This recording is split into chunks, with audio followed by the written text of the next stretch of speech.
ఒకసారి అక్కినే నాగేశ్వరరావు గారు వచ్చారు అక్కడికి. నాగేశ్వరరావు గారు 60 సంవత్సరాల ఫంక్షన్ సార్. వజ్రోత్సవం చేశారు. హ్మ్. ఆయన 60 సినిమాలు రిలీజ్ అయిన తర్వాత. అది వచ్చినప్పుడు మా ఏలూరు కాలేజీలో గెస్ట్‌గా వచ్చాడు. ఓకే. అందరూ వెళ్ళి కూర్చున్నారు. అయిన తర్వాత ఆయన మాట్లాడేశారు. అందరూ చప్పట్లు కొట్టాము. తర్వాత వెళ్ళిపోయేటప్పుడు ఎవరికి వాళ్ళే వెళ్ళిపోయి సార్ ఆటోగ్రాఫ్ రకరకాలుగా ఆటోగ్రాఫ్లు అయ్యేది చేశారు. ఓకే. చేసిన తర్వాత కృష్ణ గారికి ఆలోచన వచ్చింది. సినిమా యాక్టర్ అవ్వబట్టి కదా ఇంత క్రేజ్ వచ్చింది, ఇంత వచ్చింది. ఓకే. మనం కూడా ఎందుకు అవ్వకూడదు హ్మ్. అనే ఆలోచన మొట్టమొదటిగా అక్కడికి వచ్చి ఆయన ఎక్స్పెక్ట్ చేశాడు. ఓకే. సినిమా యాక్టర్ అయితే బాగుంది, నాకు కూడా అవ్వాలని అని. హ్మ్. ఇప్పటిగా నీ పర్సనాలిటీకి నీ అందరికీ డెఫినెట్గా మంచిగా ఇది అవుతుంది. ఆ టైంలోనే కొల్లేటి కాపురంని మన డైరెక్టర్ తిలక్ గారు ఓకే. ఎడిటర్, మంచి ఎడిటర్ అయినా ఎడిటర్గా డైరెక్టర్ కూడా అయ్యాడు. కొన్ని సినిమాలు చేశాడు, అవును. మంచి సినిమాలు చేశాడు. రైటర్ చాలా రైటింగ్ కూడా చాలా బాగుంటాయి ఆయన పాత ఆ. సినిమాల్లో. అవును. ఆయన చాలా మంచి సినిమాలు చేశాడు. ఉయ్యాల జంపాల అవును. ఇవన్నీ కూడా చాలా మంచి సినిమాలు చేశాడు. ఆయన ఒకసారి ఆ కొల్లేటి కాపురం రిలీజ్ సందర్భంగా ఏలూరు కాలేజీకి వచ్చాడు ఆయన కూడా. ఓకే. వచ్చినప్పుడు ఇది చూశాడు. హ్మ్. చూసిన తర్వాత పిలిచి ఏంటి సినిమాలో యాక్ట్ చేస్తావా అంటే చేస్తానండి అని ఆయన పిలిచాడు. ఆయన పిలిచి అడిగాడు. ఓకే. అంటే మంచి చూడటానికి చూడగానే అట్రాక్టివ్గా ఉంటాడు చాలా. హ్మ్. పిలిచి అడిగాడు సినిమాలో ఇంట్రెస్ట్ ఉందంటే ఉందండి అన్నాడు. సరే అయితే ఇప్పుడు నా సినిమా అయిపోయింది, మళ్ళీ కొత్త సినిమా మొదలు పెట్టడానికి టైం పడుతుంది.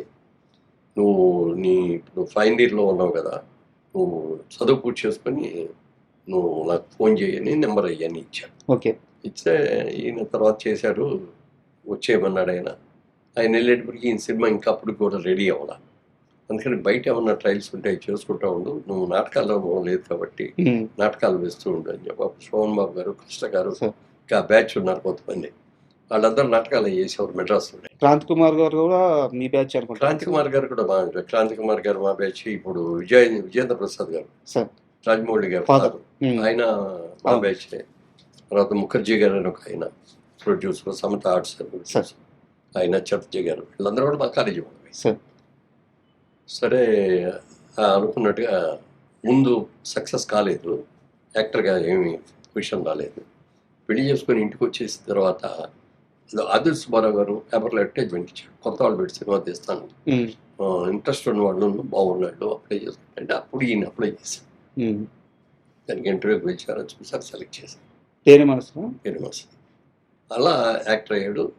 నేను బాగా ఆయన ఏదైనా రిలీజ్కి వస్తే, విజయవాడ వస్తే ఫోన్ చేసేవారు, నేను వెళ్ళి కలుస్తూ ఉండేవాడిని. సార్. తర్వాత మా బిజినెస్ కోసం నేను కోయంబత్తూరు వెళ్ళాల్సి వస్తూ ఉండేది.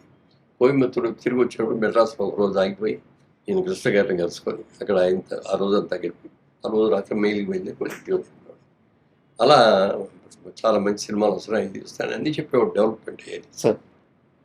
అలాంటి వ్యక్తి స్వయం శక్తితో వచ్చాడు. వెనక బ్యాక్గ్రౌండ్ ఎవరు ఉండి చేసింది ఇది కాకుండా స్వయం శక్తితో వచ్చాడు.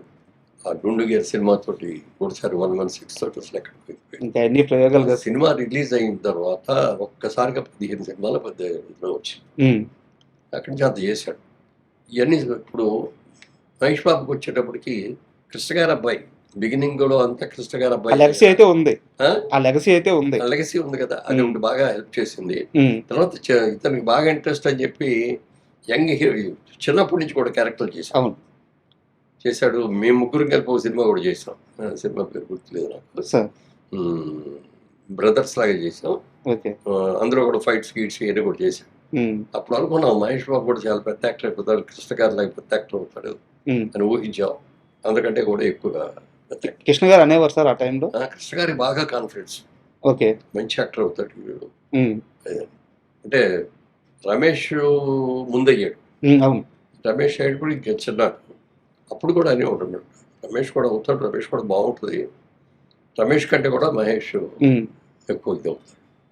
అలా మంచి యాక్టర్ అవటం. ప్రతి సినిమా నాన్నగారి దగ్గరికి వెళ్ళి తీసుకెళ్ళిపోయాడు. కథ వినమని అడిగేవాడు సార్.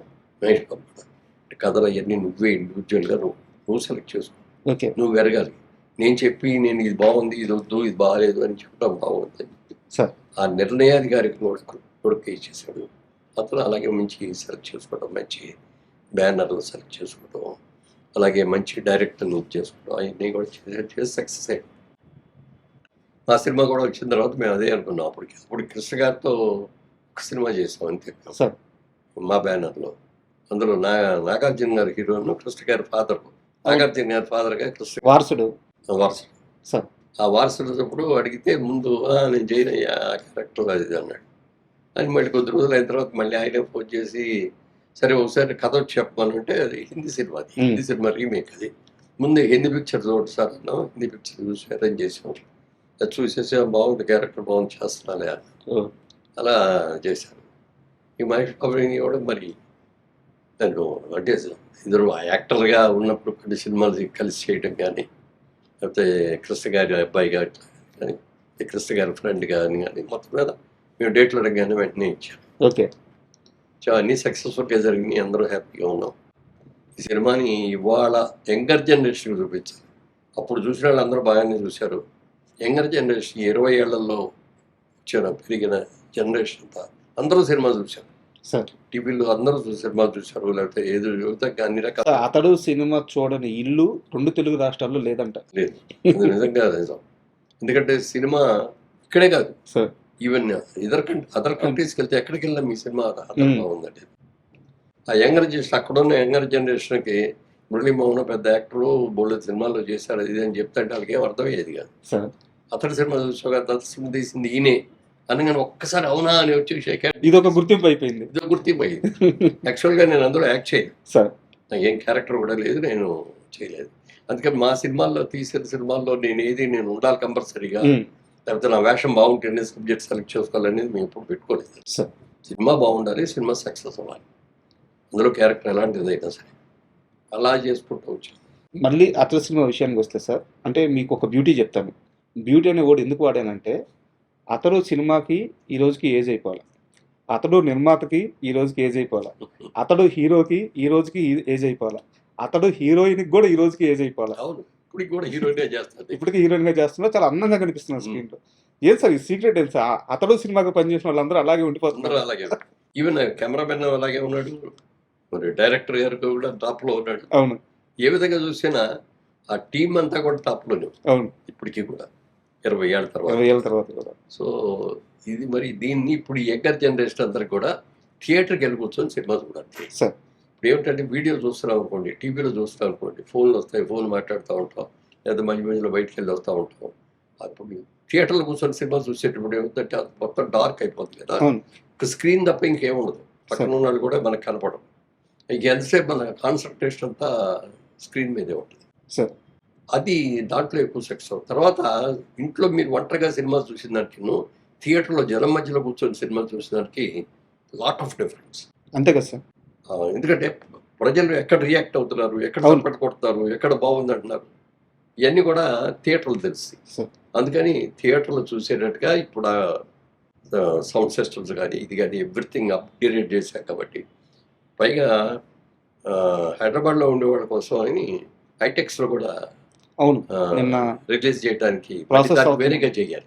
అవును, ఇప్పుడు దీనికోసం చేసిందంతా చాలు, సరే అది కూడా చేయండి ఎంతైనా పర్వాలేదు, ఆ ఒక్క ప్రింటే రిలీజ్ అయ్యింది, అది అక్కడ రిలీజ్ చేద్దాం. ఎందుకు సార్ ఇంత స్వార్థం? మీ ఫ్రెండ్ కొడుకనే అట్లా 2 కోట్ల కొడుకు అనేది ఉంటుంది డెఫినెట్గా. మంచివాడు, చాలా మంచి వ్యక్తి. కృష్ణ గారు ఎంత మంచిగా ఉంటాడో బాబు కూడా అంత, మహేష్ బాబు కూడా అంత ఇదిగా ఉంటాడు, ఎప్పుడు నవ్వుతూ ఉంటాడు వాళ్ళ నాన్నగారు లాగానే.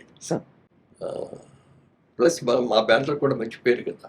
అంతే కదా సార్. దానికి అతను సినిమా ఇన్ని సినిమాలు తీసిన 25 సినిమాల్లో మిగిలిన గురించి చెప్పేదానికంటే అవును అతను ముందు చెప్పిన తర్వాత మిగిలిన చెప్తారు.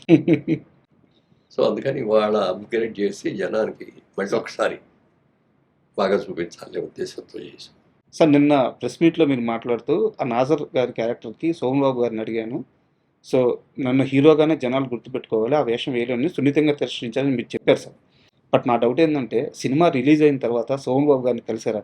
ఇలాంటి ఒక వేషం సార్ మాట్లాడారా సార్? మాట్లాడతారు, సినిమా చూశారన్నాడు, చాలా బాగుంది సినిమా అని చెప్పి అప్రిషియేట్ చేశాడు. ఓకే, కానీ మీరు చేస్తే ఇంకా దట్ రీజన్ చాలా బాగుండేదండి అన్న. అంటే నీకు తెలుసు కదా, నాకు ఒకసారి నేను డెసిషన్ తీసుకుంటే దాన్ని దాటుతాం సార్.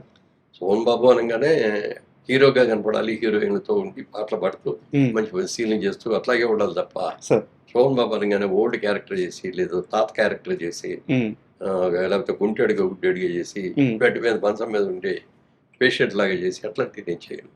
ఎవరికైనా నేను బతికున్నా లేకపోయినా శోభన్ బాబు అనగానే ఒక అందంగా కంటే ఒక అబ్బాయి కనపడాలి శోభన్ బాబు అంటే ఒక అందగాడు. అంతే. నేను అలా ఉండాలని అనుకున్నా, అలాగే రిటైర్ అయిపోయాను. సార్ చాలా ఆఫర్లు వచ్చిన తర్వాత కూడా నేను ఏది కూడా యాక్సెప్ట్ చేయలేదు. సార్ ఇది ఇప్పుడు మా దాంట్లో ముగ్గురు మిత్రులైన సినిమాలో డేట్లు అడిగి సబ్జెక్ట్ చెప్పగానే వెంటనే ఒప్పుకున్నాడు. ఆయన నేను చంద్రమోహన్ ముగ్గురు హీరోలు అనమాట. అవును, పెద్ద హిట్ అయింది, చాలా పెద్ద హిట్ అయింది అది కూడా.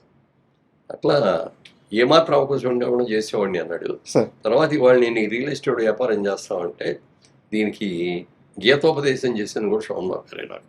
సార్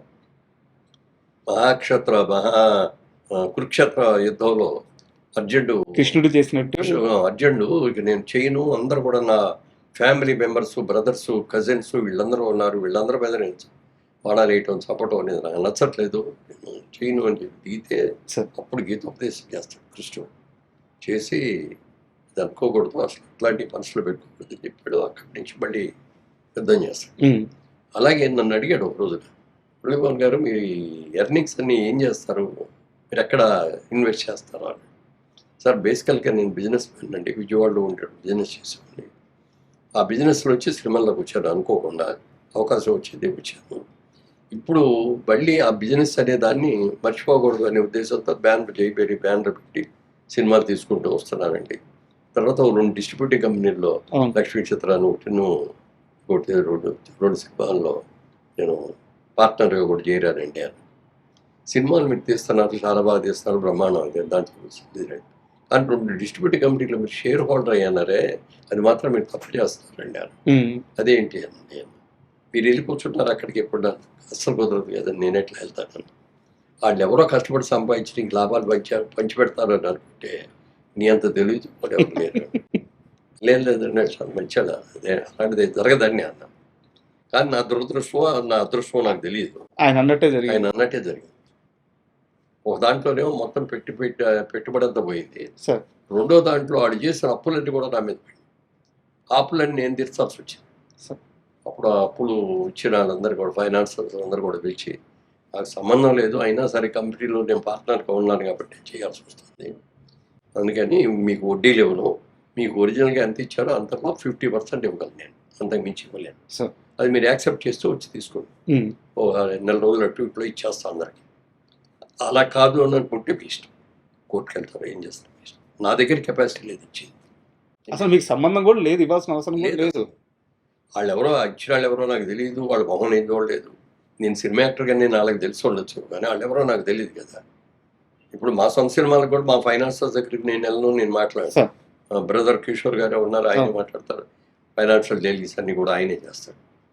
సరే ఏదేమైనా ఒక మంచి సినిమా మళ్ళీ ఒక కొత్త సినిమా లాగే, అంటే 20 ఏళ్ళ తర్వాత ఈ సినిమా సక్సెస్ అయితే మనం ఇంకా బతికే ఉన్నాం, మనం ఇంకా సినిమా ఇండస్ట్రీలోనే ఉన్నాం అని పేరు రావాలని ఆ ఇన్స్పిరేషన్తో మళ్ళీ ఇంకో సినిమా తీయగలగాలి, మొదలు పెడదామని కూడా ఉంది.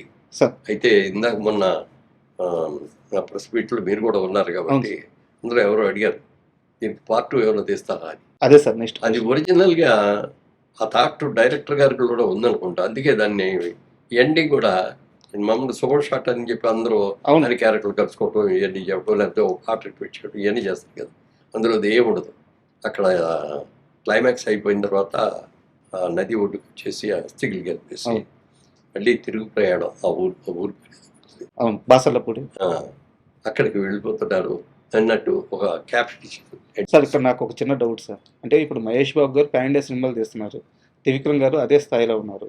ఇప్పుడు అతడు సినిమా మళ్ళీ తీయాల్సి వస్తే దానికి సీక్వెల్ తీయాల్సి వస్తే మహేష్ బాబు గారు అబ్బాయి రెడీగా ఉన్నారు, గౌతమ్ గారు. సో అలాంటి ఆలోచన ఏమన్నా చేస్తున్నారు ఒక 2-3 ఏళ్ళు ఆగైనా? అది కాదు ఇప్పుడే కాదు అది సార్, అంటే ఇది మహేష్ బాబుతోనే చేయగలిగారు సీక్వెల్ అని చేసి సార్. అది మహేష్ బాబు గారు అబ్బాయితో చేయటం అనేది అది తర్వాత, అది వేరే. జేబేరికి అయితే ఆలోచన గారితో చేసాం, మహేష్ బాబుతో చేసాం, గౌతమ్తో కూడా చేయొచ్చు, చేయకూడదని ఏం లేదు కదా. నాగేశ్వరరావుతో చేసాం, నాగార్జునతో చేసాం, తర్వాత వాటిలో కూడా చేద్దామని అనుకున్నాం కానీ కుదరలేదు. సార్ ఇప్పుడు జేబేరి అనగానే నాకు తెలిసి అప్పటి ఉన్న స్టార్ హీరోలు అందరితో సినిమాలు తీశారు మీరు, బాలకృష్ణ గారితో తీశారు, నాగార్జున గారితో తీశారు. బట్ నా డౌట్ ఏంటంటే మీరు ఎక్కడికి పోయినా సరే నా తమ్ముడు అని సగర్వంగా చెప్పుకుంటారు చిరంజీవి గారి గురించి. అంటే చిరంజీవి నాతో ఫస్ట్ సినిమా చేసినప్పుడు కూడా అతను పెద్ద టాప్ రేంజ్కి వెళ్తాడని చెప్పిన వ్యక్తి మురళీమోహన్ గారు. మీరు అంత గ్రాండ్గా సినిమాలు తీస్తున్నప్పుడు, అంత వేగంగా ముందుకెళ్తున్నప్పుడు చిరంజీవి గారితో ఎందుకు సార్ సినిమా ఫైనల్ కాలేదు? అంటే తీయాలని మనసులో చాలా కోరిక ఉండేది. సార్ చాలా సందర్భాల్లో కూడా కలుసుకున్నాం. కలుసుకున్నప్పుడు చెప్పాడనమాట. ఉమ్, సబ్జెక్ట్ మెయిన్ కదా అన్నయ్య, మంచి సబ్జెక్ట్ చూడండి అన్నాడు. ఓకే అప్పుడు మేమేంటంటే అప్పట్లో ఎక్కువ రీమేక్లు చేసేవాళ్ళం. సార్ ఏదో లాంగ్వేజ్లో రిలీజ్ అయిన సినిమా చూసేసుకొని దాని రైట్స్ అది మళ్ళీ చేసుకున్నాం. మరి ఇంత పెద్ద హీరోని పెట్టుకొని రీమేక్ చేస్తే బాగోదు అని చెప్పి అప్పుడు పెద్ద డైరెక్టర్గా రాఘవేంద్రరావు గారి దగ్గరికి వెళ్ళాం. సార్ రాఘవేంద్రరావు గారు చిరంజీవి గారు కూడా చెప్పారు, మీ ఇద్దరు కాంబినేషన్ అయితే బాగుంటుంది, మీరు అంటే పట్టాలు ఎక్కిస్తాను పండినాను. సార్ నేను సబ్జెక్ట్ చూడు, సబ్జెక్ట్ లేనిది ఏది ఉంటుంది, నువ్వు సబ్జెక్ట్ చూసి ఇది సబ్జెక్టు అని చెప్పి నాకు నేను ఇమ్మీడియట్గా మీ చేతికి అడ్డమే ఉందన్నారు. రెడీ అన్నాడు.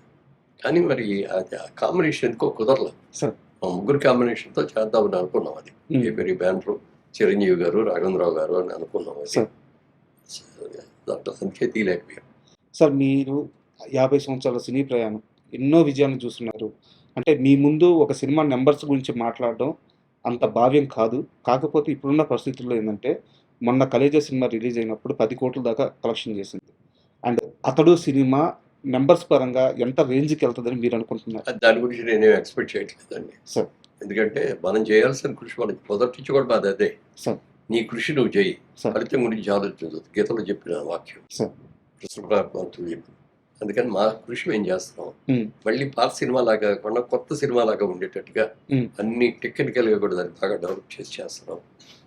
అది డెఫినెట్గా సక్సెస్ అవుద్ది, అందులో డౌట్ ఏం లేదు. ఎందుకంటే ఇన్నేళ్ళగా దాన్ని గుర్తుపెట్టుకొని వాళ్ళు ఉన్నారంటే అవును సార్. ఒకసారి స్క్రీన్ మీద చూద్దాం, వెళ్ళి బిగ్ స్క్రీన్ మీద అనుకుంటారు వాళ్ళ యంగర్ జనరేషన్. అంతే కదా సార్. పైగా చూసి ఆనందం పొందాలి. పైగా మహేష్ బాబు ఫ్యాన్స్ కూడా ఆకలి మీద ఉన్నారు సార్. అక్కడ ఎందుకంటే వాళ్ళకి ఇంకో 2 ఇయర్స్ దాకా సినిమా రాదు. సినిమా రాదు, రాజమౌళి గారి సినిమా ఎలా రాజమౌళి సినిమా రిలీజ్ అయ్యేదాకా రాదు. అవును. అందుకని ఇదే ఆ లోటు ఈ సినిమా తీరుస్తుంది. అంటే సార్ ఖచ్చితంగా మంచి మంచి సినిమా అవుద్ది, అందరూ చూస్తారు ఒకసారి, సార్ మళ్ళీ థియేటర్కి వెళ్ళి చూద్దాం ఒకసారి సార్ అనే ఆలోచన వస్తుంది. సార్ ఫైనల్గా ఒక క్వశ్చన్. జైబేరి ఆర్ట్స్ ఒకప్పుడు సంచలనం సృష్టించిన బ్యానర్, తర్వాత బ్రేక్ వచ్చింది. మళ్ళీ నిన్న ప్రెస్ మీట్లో సినిమాలు స్టార్ట్ చేయబోతున్నాము, కాన్సెప్ట్ ఓరియంటెడ్ మూవీస్ చిన్న సినిమాలతో స్టార్ట్ అవుతామని చెప్పి అన్నారు. సార్ ఇది మాత్రం చాలా సీరియస్ క్వశ్చన్. మురళీమోహన్ గారు లైఫ్లో సాధించలేనిదంటూ ఏదీ లేదు ఇప్పటిదాకా. ఆయన ఎక్కడ చేయబెట్టినా ఒక మంచి భర్త అనిపించుకున్నారు, ఒక మంచి తండ్రి అనిపించుకున్నారు, ఒక మంచి హీరో అనిపించుకున్నారు, నిర్మాత అనిపించుకున్నారు, బిజినెస్ మ్యాన్ అనిపించుకున్నారు, రాజకీయ నాయకుడు అనిపించుకున్నారు. ఇన్ని సాధించిన మురళీమోహన్ గారు ఈ రోజున ఇప్పుడు ఇండస్ట్రీ ఉన్న ఇలాంటి పరిస్థితుల్లో సక్సెస్ రేటు మీరున్నప్పుడు 3-4 ఉండింది, ఇప్పుడు 2కు పడిపోయింది.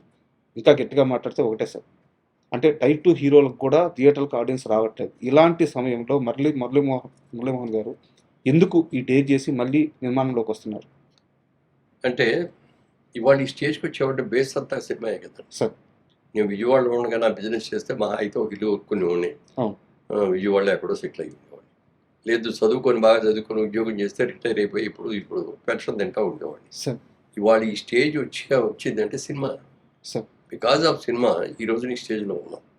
మరి ఈ సినిమాని మర్చిపోకూడదు కదా మనం, అందుకని సినిమా చేద్దాం. రామోజీరావు తీశారు, అన్ని బడ్జెట్ సినిమాలు తీశారు తప్ప ఎక్కడన్నా పెద్ద సూపర్ హిట్ పెద్ద క్యాస్టింగ్ పెట్టి చేసి లేదు, ఆయన చిన్న సినిమా తీస్తే అది పెద్ద సినిమా అది అయిపోయింది. పెద్ద సినిమాలు అయింది. అవును. అంటే ఆయన ఉద్దేశం ఏంటంటే సినిమా పెద్ద క్యాస్టింగ్లు పెట్టుకొని 4 హీరోలను పెట్టి తీయగలిగిన కెపాసిటీ ఉంది. అవును. ఆ సంస్థ అడిగిందంటే హీరోలు కూడా డేట్లు ఇచ్చేస్తారు, డబ్బుల గురించి కుదరలేదు వాళ్ళు చేసేస్తారు. కానీ ఆయన చిన్న సినిమా తీసి పెద్ద సినిమా చేయాలి అన్న ఆలోచనలో వచ్చి కూడా ఇప్పుడు ఏంటంటే మధ్యలో గ్యాప్ వచ్చింది, సిస్టమ్ మారిపోయింది. ఈ గ్యాప్లో పెద్ద సినిమా చేసేదానికంటే కూడా ఒక చిన్న సినిమాతోనే స్టార్ట్ చేద్దామని అనుకుంటున్నాం. సార్ మీరు ఆ రోజున ప్రశ్నలు అడిగిన రోజులు అక్కడే అన్నా నేను, రేపటి నుంచి నాకు అన్ని ఈ ఫోన్లే వస్తాయన్నాను. ఆ రోజు మధ్యాహ్నం నుంచి మొదలైపోయింది. అవునా? నా దగ్గర మంచి సబ్జెక్ట్ ఉందని సబ్జెక్ట్ చెప్తా ఉండే. పెద్ద సినిమా అంటూ చేస్తే వారసులు సీక్వెల్ చేస్తాం. అవునా? సూపర్. దాంతో ఇది ఈజీ కదా, అవును. Director easy, hero easy, banner easy. So launch చేయొచ్చు అయితే మీరు గౌతమ్. అదే ఆ సైడ్ నుంచి రావాలి ఓకే. ప్రజలు అనేది, మన సైడ్ నుంచి మీరు రెడీగా ఉన్నారు? మీరు ready. Okay, super. And sir ఫైనల్గా అంటే అతడు లాంటి సినిమాని మళ్ళీ ఇంకొకసారి థియేటర్కి తీసుకొచ్చి ఈ జనరేషన్కే కాదు సార్, మా జనరేషన్ కూడా అంటే మేము ఆల్రెడీ చూసిన వాళ్ళమైనా సరే అందరికీ మరొకసారి ఒక అద్భుతాన్ని స్క్రీన్ మీద చూపించబోతున్నారు. మీ ప్రయత్నం నిజంగా హ్యాట్స్. ఎందుకంటే ఈ ప్రయత్నంలో మీకు ఒక్క రూపాయి లాభం లేదు. మీరు చేస్తుంది ఒక మంచి కాజ్ కోసం. ఒక మంచి కాజ్ కోసం ఒక మంచి సినిమాని మళ్ళీ తీసుకొస్తున్నారు. ఈ ప్రయత్నం సూపర్ డూపర్ హిట్ అవ్వాలి. మళ్ళీ మనం ఇలాగే కూర్చొని మరో మంచి ఇంటర్వ్యూ చేయాలి. And thank you very much. ప్రేక్షకులందరూ కూడా నా శుభాకాంక్షలు తెలియజేస్తానండి. ఈ చిత్రం మీ అందరి కోసం మీరు థియేటర్లో చూడాలి అనే ఉద్దేశంతోనే ఇది చేస్తున్నాం. ఇందులో ఏం ఫైనాన్షియల్గా ఆలోచించి చేయట్లేదు. ఒక్కసారి మా సంతృప్తి కోసం మీరు అందరూ థియేటర్కి వెళ్ళి థియేటర్లో కూర్చొని సినిమా చూసి ఆనందించారు. Thank you. అదే నేను కోరుకుంటున్నాను.